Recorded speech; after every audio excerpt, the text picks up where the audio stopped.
ನಮಸ್ಕಾರ ವೀಕ್ಷಕರೇ, ಪ್ರಜಾಪ್ರಭುತ್ವ ಡಿಜಿಟಲ್ ಟಿವಿಗೆ ಸ್ವಾಗತ. ನಾನು ಲಲಿತಾ. ವಿಜಯಪುರ ಜಿಲ್ಲೆಗೆ ಸರ್ಕಾರಿ ವೈದ್ಯಕೀಯ ಕಾಲೇಜು ಸ್ಥಾಪಿಸಬೇಕು. ಪಿಪಿಪಿ ಅಂದರೆ ಪಬ್ಲಿಕ್ ಪ್ರೈವೇಟ್ ಪಾರ್ಟ್ನರ್ಶಿಪ್ ಮಾದರಿಯಲ್ಲಿ ವೈದ್ಯಕೀಯ ಕಾಲೇಜನ್ನು ಕೈಬಿಡುವಂತೆ ಆಗ್ರಹಿಸಿ ಅಖಿಲ ಭಾರತೀಯ ವಿದ್ಯಾರ್ಥಿ ಪರಿಷತ್ ನೇತೃತ್ವದಲ್ಲಿ ಜಿಲ್ಲಾಧಿಕಾರಿಗಳ ಕಚೇರಿಗೆ ಮುತ್ತಿಗೆ ಹಾಕಲು ಪ್ರಯತ್ನಿಸಿ ಹೋರಾಟ ಮಾಡಿದರು. ನಗರದ ಅಂಬೇಡ್ಕರ್ ವೃತ್ತದಲ್ಲಿ ಜಮಾಯಿಸಿದ ಎಬಿವಿಪಿ ಕಾರ್ಯಕರ್ತರು ಸರ್ಕಾರದ ವಿರುದ್ಧ ಘೋಷಣೆ ಕೂಗಿ ಬೇಕೇ ಬೇಕು, ಸರ್ಕಾರಿ ಮೆಡಿಕಲ್ ಕಾಲೇಜ್ ಬೇಕು ಎಂದು ಆಕ್ರೋಶ ವ್ಯಕ್ತಪಡಿಸಿದರು. ಜಿಲ್ಲಾಧಿಕಾರಿಗಳಿಗೆ ಮುತ್ತಿಗೆ ಹಾಕಲು ಮುಂದಾದಾಗ ಪೊಲೀಸರು ಹೋರಾಟಗಾರರನ್ನು ತಡೆದರು. ಆ ವೇಳೆ ಪೊಲೀಸರು ಹಾಗೂ ಎಬಿವಿಪಿ ಕಾರ್ಯಕರ್ತರೊಂದಿಗೆ ವಾಗ್ವಾದ ನಡೆಸಿದರು. ಪೊಲೀಸರು ಎಬಿವಿಪಿ ಕಾರ್ಯಕರ್ತರನ್ನು ಬಂಧನ ಮಾಡಿ ಬಿಡುಗಡೆಗೊಳಿಸಿದರು. ಪ್ರತಿಭಟನೆಯಲ್ಲಿ ಎಬಿವಿಪಿಯ ಮುಖಂಡರಾದ ಹರ್ಷ ನಾಯಕ್, ಸುಜಾತಾ ಕುಲಕರ್ಣಿ, ಸಂದೀಪ್ ಅರಳಗುಂಡಿ, ಶಶಿಕಾಂತ್ ರಾಕ್ಲೆ, ಐಶ್ವರ್ಯ ಆಸಂಗಿ, ಪ್ರವೀಣ್ ಬಿರಾದರ್, ಸ್ನೇಹಾ ಹಿರೇಮಠ್, ಚೇತನ್ ಕೋರ್ವಾರ್, ಬಸವರಾಜ್ ಪೂಜಾರಿ, ಬಾಲಾಜಿ ಇತರರು ಭಾಗವಹಿಸಿದ್ದರು. ಆಗ್ತಾ ಇದೆ. ಅದಕ್ಕೋಸ್ಕರ ನಾವು ಈ ದೊಡ್ಡ ಪ್ರಮಾಣದ ಹೋರಾಟವನ್ನು ಇವತ್ತು ಮಾಡ್ತಾ ಇದ್ದೀವಿ ಸರ್. ನಾವು ಇವತ್ತು ಜಿಲ್ಲಾಧಿಕಾರಿಗಳ ಕಚೇರಿಗೆ ನಾವು ಮುತ್ತಿಗೆ ಹಾಕುವರೆ ಸರ್. ವಿದ್ಯಾರ್ಥಿನಿ ಅರ್ಥ ಮಾಡ್ಕೊಡ್ರಿ, ನೀವು ಮುತ್ತಿಗೆ ಹಾಕಿರೋ ಅಂದ್ರೆ ಅವಕಾಶ ಕೊಡಂಗಿಲ್ಲ. ದಯವಿಟ್ಟು ವಿದ್ಯಾರ್ಥಿನಿಯರಿಗೆ ನೀವು ಹಿಂಗೆ ತಗೊಳ್ರಿ. ನಾನು ಅನ್ಯತಾ ನೀವು ಬೇರೆ ಇದು ಮಾಡ್ಕೊಬೇಡ್ರಿ. ನಾವು ಇನ್ನೂ ಓದ್ಸಕ್ಕಂಥವ್ರು ಸರ್. ನಮ್ಮ ಹೋರಾಟ ಹತ್ತಿಕ್ಬೇಡಿ ಸರ್, ದಯವಿಟ್ಟು ಸರ್. ನಮ್ಮ ಹೋರಾಟವನ್ನ ನೀವು ಹತ್ತಿಕ್ಬೇಡಿ ಸರ್.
ನ್ಯಾಯಯುತವಾಗಿ ಪ್ರತಿಭಟನೆ ಮಾಡ್ತಾ ಇರ್ತಕ್ಕಂಥ ವಿದ್ಯಾರ್ಥಿಗಳನ್ನ ಸರ್ಕಾರ ಬಂಧನ ಮಾಡ್ತಾ ಇದೆ. ಇವತ್ತು ಈ ಹೋರಾಟವನ್ನು ಹತ್ತಿಕ್ಕುವಂತ ಪ್ರಯತ್ನ ಮಾಡ್ತಾ ಇರತಕ್ಕಂಥ ಸರ್ಕಾರಕ್ಕೆ ಎಚ್ಚರಿಕೆಯನ್ನು ಕೊಡ್ತಾ ಇದ್ದೇವೆ. ನೀವು ಯಾವುದೇ ಕಾರಣಕ್ಕೂ ಕೂಡ ಎಬಿವಿಪಿಯ ಕಾರ್ಯಕರ್ತರ ಹೋರಾಟವನ್ನು ಹತ್ತಿಕ್ಕೋದಕ್ಕೆ ಸಾಧ್ಯ ಇಲ್ಲ. ನೀವು ನಿಮ್ಮ ಪೊಲೀಸ್ ಇಲಾಖೆಯನ್ನ ಬಳಸಿಕೊಂಡು, ನಿಮ್ಮ ಇನ್ಯಾವುದೋ ಇಲಾಖೆಯನ್ನ ಬಳಸಿಕೊಂಡು ಇವತ್ತು ವಿಜಯಪುರ ನಗರದಲ್ಲಿರ್ತಕ್ಕಂಥ ಜಿಲ್ಲಾಸ್ಪತ್ರೆ ಅತಿ ದೊಡ್ಡ ವಿಶಾಲವಾಗಿರ್ತಕ್ಕಂಥ ದೊಡ್ಡ ಆಸ್ಪತ್ರೆ ವಿಜಯಪುರ ಜಿಲ್ಲೆಯಲ್ಲಿದೆ. ಇವತ್ತು ಎಲ್ಲ ಒಂದು ಸರ್ಕಾರಿ ವೈದ್ಯಕೀಯ ಕಾಲೇಜನ್ನ ನಡೆಸಬೇಕಾದ್ರೆ ಯಾವ ಮೂಲಭೂತ ಸೌಲಭ್ಯಗಳು ಬೇಕೋ ಎಲ್ಲ ಮೂಲಭೂತ ಸೌಲಭ್ಯಗಳು ಇವತ್ತು ವಿಜಯಪುರದ ಜಿಲ್ಲಾ ಆಸ್ಪತ್ರೆಯಲ್ಲಿದೆ. ಆದರೆ ಇವತ್ತು ಅಷ್ಟಿದ್ರೂ ಸಹಿತ ಇದನ್ನ ಖಾಸಗಿ ಮತ್ತು ಸರ್ಕಾರಿ ಸಹಯೋಗತ್ವದಲ್ಲಿ ಯಾಕೆ ಮಾಡ್ತಾ ಇದ್ದಾರೆ ಅನ್ನುವಂತ ಪ್ರಶ್ನೆ ಇವತ್ತು ವಿದ್ಯಾರ್ಥಿ ಸಮುದಾಯದಲ್ಲಿ ಮೂಡ್ತಾ ಇದೆ. ನೀವೇನಾದ್ರೂ ಒಂದು ವೇಳೆ ಖಾಸಗಿ ಸಹಭಾಗಿತ್ವದಲ್ಲಿ ಕಾಲೇಜನ್ನು ಪ್ರಾರಂಭ ಮಾಡಿದ್ರೆ ಅದೆಲ್ಲವೂ ಕೂಡ ಖಾಸಗಿಯವರ ಕೈಯಲ್ಲಿರುತ್ತೆ. ಅದಕ್ಕೋಸ್ಕರ ಮತ್ತೆ ವಿದ್ಯಾರ್ಥಿಗಳು ಲಕ್ಷಾಂತರ ರೂಪಾಯಿ ಫೀಸ್ ಅನ್ನು ತುಂಬಬೇಕಾಗುತ್ತೆ. ಅಲ್ಲಿ ಬಡ ವಿದ್ಯಾರ್ಥಿಗಳಿಗೆ ಸೀಟ್ ಸಿಗೋದಿಲ್ಲ. ಪ್ರತಿಭಾನ್ವಿತ ವಿದ್ಯಾರ್ಥಿಗಳಿಗೆ ಸೀಟ್ ಸಿಗೋದಿಲ್ಲ.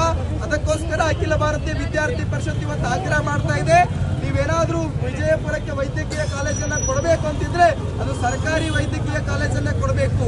ಇವತ್ತು ವಿದ್ಯಾರ್ಥಿ ಪರಿಷತ್ತು ದೊಡ್ಡ ಪ್ರಮಾಣದಲ್ಲಿ ಹೋರಾಟವನ್ನ ಮಾಡಬೇಕು ಅಂತೇಳಿ ಸಾವಿರಾರು ವಿದ್ಯಾರ್ಥಿಗಳನ್ನ ನಾವು ಒಂದು ಪ್ರತಿಭಟನೆಗೆ ಕರ್ಕೊಂಡು ಬರಬೇಕು ಅಂತ ಪ್ರಯತ್ನ ಮಾಡಿದ್ರು ಸಹಿತ ಇವತ್ತು ಸರ್ಕಾರ ತನ್ನ ವ್ಯವಸ್ಥೆಯನ್ನ ಬಳಸಿಕೊಂಡು ಇವತ್ತು ವಿದ್ಯಾರ್ಥಿ ಪರಿಷತ್ನ ಹೋರಾಟವನ್ನ ಹತ್ತಿಕ್ಕುವಂತ ಪ್ರಯತ್ನವನ್ನ ಮಾಡ್ತಾ ಇದೆ.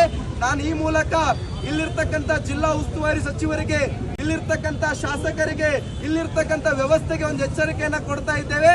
ಇವತ್ತು ನೀವು ವಿದ್ಯಾರ್ಥಿ ಪರಿಷತ್ನ ಹೋರಾಟವನ್ನ ಹತ್ತಿಕ್ಕಲು ಪ್ರಯತ್ನಿಸಿರಬಹುದು, ಆದರೆ ಮುಂದಿನ ದಿನಗಳಲ್ಲಿ ನಾವು ಸಾವಿರಾರು ವಿದ್ಯಾರ್ಥಿಗಳ ನೇತೃತ್ವದಲ್ಲಿ ಇದೇ ವಿಷಯಕ್ಕೆ ಹೋರಾಟವನ್ನ ಮಾಡ್ತೀವಿ. ನೀವೇನಾದ್ರೂ ಸರ್ಕಾರಿ ವೈದ್ಯಕೀಯ ಕಾಲೇಜನ್ನ ಕೊಡದೆ ಹೋದ್ರೆ ಅವಾಗ ನಿಮ್ ಸರ್ಕಾರ ನಿಮ್ಮ ಯಾವ ಇಲಾಖೆಯನ್ನ ಬಳಸ್ಕೊಂಡು ತಡೀತೀರಿ ಅನ್ನೋದನ್ನ ನಾನು ಕೂಡ ಆ ಸಂದರ್ಭದಲ್ಲಿ ನೋಡ್ತೀನಿ. ಇವತ್ತು ಈ ಸಾಂಕೇತಿಕ ಹೋರಾಟದ ಮೂಲಕ ನಾನು ರಾಜ್ಯದ ಇಲ್ಲಿರ್ತಕ್ಕಂಥ ಉಸ್ತುವಾರಿ ಮಂತ್ರಿಗಳಿಗೆ, ಇಲ್ಲಿರ್ತಕ್ಕಂಥ ಮುಖ್ಯಮಂತ್ರಿಗಳಿಗೆ ಮತ್ತು ಎಲ್ಲ ವ್ಯವಸ್ಥೆಗೆ, ಸರ್ಕಾರಕ್ಕೆ ಆಗ್ರಹವನ್ನ ಮಾಡ್ತಾ ಇದ್ದೇನೆ. ನಿಮ್ಮ ಯಾವುದೇ ಇಚ್ಛಾಶಕ್ತಿಯನ್ನ, ನಿಮ್ಮ ಯಾವುದೇ ಸ್ವಾರ್ಥವನ್ನ ಶಿಕ್ಷಣ ಕ್ಷೇತ್ರ ಮತ್ತು ವೈದ್ಯಕೀಯ ಕ್ಷೇತ್ರದಲ್ಲಿ ತರಕ್ ಹೋಗ್ಬೇಡಿ. ನಿಮ್ ಯಾವುದೇ ರಾಜಕಾರಣವನ್ನ, ನಿಮ್ ಯಾವುದೇ ಕಮರ್ಷಿಯಲೈಸೇಷನ್ ಅನ್ನ ನೀವು ಬೇರೆ ಯಾವ್ದಾದ್ರು ಫ್ಯಾಕ್ಟರಿಯಲ್ಲಿ ಇಟ್ಕೊಳ್ಳಿ, ಅದನ್ನ ನೀವು ಶಿಕ್ಷಣ ಕ್ಷೇತ್ರಕ್ಕೆ ತರಕ್ ಹೋಗ್ಬೇಡಿ. ಶಿಕ್ಷಣ ಕ್ಷೇತ್ರಕ್ಕೆ ತಂದ್ರೆ